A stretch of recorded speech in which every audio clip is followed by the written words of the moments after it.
Figure 17 reproduce to show the part of ठीक है, starting में जो ये ब्लैक वाली लाइन है उस पर देखो कि जब भी हमारे पास लीनियर मोशन होता है, लीनियर मोशन जिसको हम क्या बोलते हैं, ट्रांसलेशन मोशन, जहाँ भी वर्ड ट्रांसलेशन आ जाए उसका मीनिंग क्या होता है, लीनियर मोशन। जब भी बॉडी लीनियर मोशन में होती है तो हम क्या लेके चलते हैं, उसकी लीनियर वेलोसिटी। क्या लेके चलते हैं, लीनियर वेलोसिटी को आप किस चीज़ से लिखते हो, दीदी ने नहीं लिखी, फिर वी से। किससे लेके चलते हो, वी से लेके चलते हो लीनियर वेलोसिटी को। और हमेशा जब भी लीनियर वेलोसिटी रहती है वो हर पॉइंट पे देखो, लेकिन जब भी बॉडी लीनियर है तो हम लेके वी, लेकिन यही अगर बॉडी, मैं बोल रही हूँ ना, ए बॉडी है यहाँ पे, ये सीधी चल रही थी तो लीनियर वेलोसिटी, लेकिन अगर ये रोटेशन घूमने लगी गोल गोल तो इसकी वेलोसिटी कौन सी होगी, एंगुलर वेलोसिटी, जिसको हम क्या बोलते हैं, ओमेगा। एंड लीनियर वेलोसिटी और एंगुलर वेलोसिटी में रिलेशन क्या होता है, v इज इक्वल टू में omega times r, omega times are.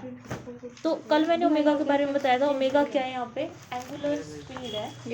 Angular speed का फॉर्मूला क्या होता है, 20 है। What is the formula of the angular speed, क्या फॉर्मूला एंगुलर स्पीड का, D theta by D T. अब इसमें देखो आपको ये दिखा रखा है कि ये बॉडी रोटेशनल मोशन के अंदर है। अगर हम इसको क्या करें, लीनियरली मूव करा रहे तो क्या आएगा यहाँ पे, इसकी लीनियर वेलोसिटी, बट ये रोटेट करी किसी एक्सिस के अराउंड तो कौन सी वेलोसिटी लेगी, इसकी ओमेगा। एंड वी और ओमेगा में रिलेशन क्या होता है, v इज इक्वल टू में omega times r, v is equal to में ओमेगा टाइम्स आर। यहाँ पे r क्या होता है, r जो क्या होता है, ये देख रहे हो, ये एक्सिस है, एक्सिस ऑफ रोटेशन से, ये एक्सिस है, इस एक्सिस के अराउंड सारे पार्टिकल मूव कर रहे हैं। पार्टिकल अगर यहाँ पे है तो इसका आर क्या हो जाएगा, ये। पार्टिकल अगर यहाँ पे है तो इसका आर क्या हो जाएगा, ये। पार्टिकल अगर यहाँ पे है तो इसका आर क्या हो जाएगा, ये। तो एक्सिस ऑफ रोटेशन से कितना डिस्टेंस है उसको हम क्या बोलते हैं, आर। और ओमेगा क्या है, जिस एक्सिस से ये पूरी बॉडी क्या कर रही है, यहाँ पे ये मूव कर रही है। हमेशा रोटेशनल मोशन जब भी होता है तो ऑलवेज रिमेंबर, जब भी बॉडी गोल गोल घूम रही है तो हमेशा किस एक्सिस के अराउंड क्या करती है, वो घूमती है। हमेशा किसी एक्सिस के अराउंड बॉडी घूमती है। कब, रोटेशनल एनालॉग में। अब एक बात और ध्यान रख लो, रोटेशनल एनालॉग में हम डिस्टेंस को किससे लिखते हैं, सॉरी लीनियर में हम डिस्टेंस को लिखते हैं ऐसे, मैंने ऊपर लिख देती हूँ, मैं लीनियर बोल रही हूँ,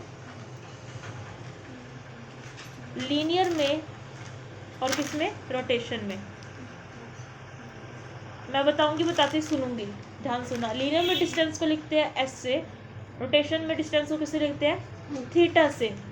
लीनियर में वेलोसिटी को लिखते हैं v से, रोटेशन में लिखते हैं ओमेगा से। एक्सेलरेशन को लिखते हैं a से, रोटेशन में लिखते हैं अल्फा से। मास को लिखते हैं m से, इसको लिखते हैं मोमेंट ऑफ इनर्शिया I से। किससे लिखते हैं इसमें, I से। इसमें फोर्स को लिखते हैं F से, इसमें फोर्स को लिखते हैं टॉर्क से। इसमें मोमेंटम को लिखते हैं P से, इसमें मोमेंटम को, एंगुलर मोमेंटम लिखते हैं L से। याद कर लिए, दोबारा बता रही हूँ। डिस्टेंस क्या होता है इसके अंदर, S लीनियर में,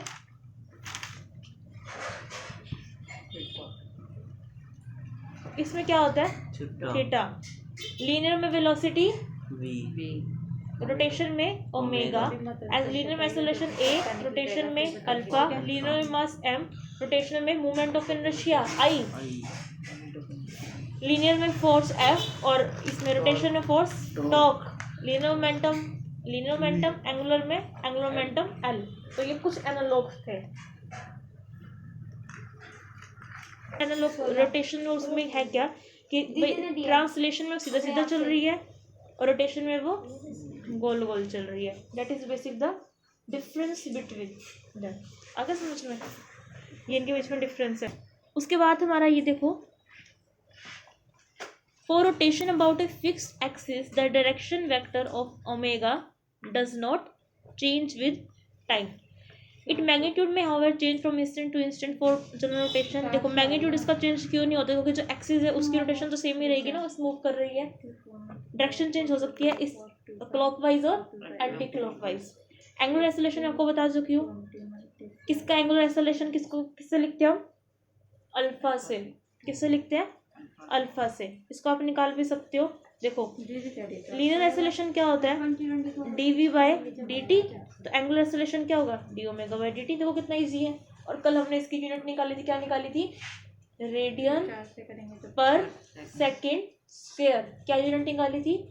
रेडियन पर सेकेंड स्क्वायर। किसकी यूनिट निकाली थी? एंगुलर एक्सेलरेशन की। तो लीनियर एक्सेलरेशन की यूनिट क्या होगी? लीनियर एक्सेलरेशन की यूनिट बताओ? मीटर पर सेकेंड स्क्वायर। सिमिलरली अब हम बात करें एंगुलर मोमेंटम। आप जानते हो क्या होता है? एल होता है। किसके इक्वल होता है वो? लीनियर मोमेंटम मल्टीप्लाई में डिस्टेंस। फॉर्मूला क्या आता है एल का? M v r. पढ़ते हो ना एम वी आर? क्या होता है ये? Angular momentum. Angular momentum. अब हम पढ़ रहे हैं मोमेंट ऑफ फोर्स। अगर फोर्स किस में लग रही है? रोटेशनल एनालॉग में लग रही है तो हम उसको बोलते हैं टॉर्क। क्या बोलते हैं? टॉर्क। देखो जो भी कोई रिजिड बॉडी है जब वो मूव करती है उसके अंदर क्या होता है? रोटेशन मोशन भी होता है और ट्रांसलेशन मोशन भी। वर्ड रोटेशन का मीनिंग है कि वो कैसे चल रही है। देखो इस मोशन को बोलते हैं रोटेशन प्लस ट्रांसलेशन। ये रोटेट भी हो रही है और आगे भी चल रही है, दोनों मोशन है ना। ये देखो आगे भी चल रही है, ट्रांसलेशन भी होगा, साथ साथ रोटेट भी होती है, जिसको क्या बोलेगी? Rotational plus translation. ये तो क्या हो गया? रोटेशनल। और ये वाला क्या हो गया? ट्रांसलेशन। लेकिन एक फिक्स पॉइंट पे, सिर्फ इस पॉइंट पे कौन सा मोशन है यहाँ पे? Only and only rotational motion है ना। तो देखो अगर बॉडी का एक फिक्स पॉइंट पे सिर्फ रोटेशनल मोशन होगा तो इस पॉइंट पे क्या लगेगी? इसकी टॉर्क। क्या लगेगी? टॉर्क। रोटेशन मोशन में क्या लगती है? इसकी टॉर्क। तो टॉर्क का सिंपल फॉर्मूला क्या होगा? इसको यहाँ पे अंडरलाइन करना है, ये line. The rotational analogue of force in linear motion is movement of force. Torque को क्या बोलते हैं? Movement of force. और इसको टॉर्क भी कहते हैं और कपल भी बोलते हैं। तो कैसे इसकी डेफिनेशन अंडरलाइन कर लो? We shall define the movement of force for the special case single particle. तो फोर्स मल्टीप्लाई में ये भी क्या होता है? डिस्टेंस होता है। और कब लगता है? जब ये बॉडी किस में होती है? रोटेट। एक्सिस से जो डिस्टेंस था वो आर था। तो मूवमेंट ऑफ फोर्स मतलब कि कितने डिस्टेंस पे फोर्स लग रही है। तो टॉर्क का फॉर्मूला क्या हो जाएगा? आर मल्टीप्लाई में एफ। तो क्रॉस प्रोडक्ट में हमेशा क्या लगता है? Sine theta. साइन ना क्रॉस है ये, तो क्या बन जाएगा? R F sine. तो ये फॉर्मूला इसका बन जाएगा। कितने एंगल पे लग रही है? देखो यहाँ पे एंगल आपको दे रखा होगा, ये कितने एंगल पे लग रही है। तो थीटा आप निकाल लोगे, जो साइन 30 आपको पता है कितना होता है जब न्यूमेरिकल करोगे, तो वहां से आप थीटा क्या कर लोगे? फाइंड आउट कर लोगे। एंगुलर मोमेंटम हम किससे लिखते हैं? एल से लिखते हैं। तो एल क्या होता है? डिस्टेंस मल्टीप्लाई में लीनियर मोमेंटम। फॉर्मूला क्या बन जाएगा? R P sine theta. यहाँ पे साइन थीटा इसलिए आया क्योंकि क्या था? वेरी गुड, क्रॉस प्रोडक्ट था। तो एंगुलर मोमेंटम का फॉर्मूला क्या हो गया? R P sine theta. क्यों? कितने एंगल से रोटेट कर रहा है, दैट इज द एंगल। यही एंगल होगा। अब इसमें देखो अगर न्यूटन का सेकंड लॉ क्या बोलता है? dp बाय dt हमें क्या देता है? Very good. तो dl बाय dt क्या देगा भाई? एंगल। हाँ लेकिन कौन सी? Angular force. एंगुलर फोर्स क्या होती है बच्चे? टॉर्क। देखो कितना इजी कंसेप्ट है। अब इसी को हमने ड्राइव करके दिखाना है। तो चलो ड्राइव इसको कैसे करोगे? आपको ये बात तो पता है कि लीनियर मोमेंटम का differentiation with respect to time क्या देता है? फोर्स। तो एंगुलर मोमेंटम का differentiation with respect to time क्या देगा? टॉर्क। तो यहाँ पे आर क्रॉस पी का आपको डिफरेंशिएशन करना है।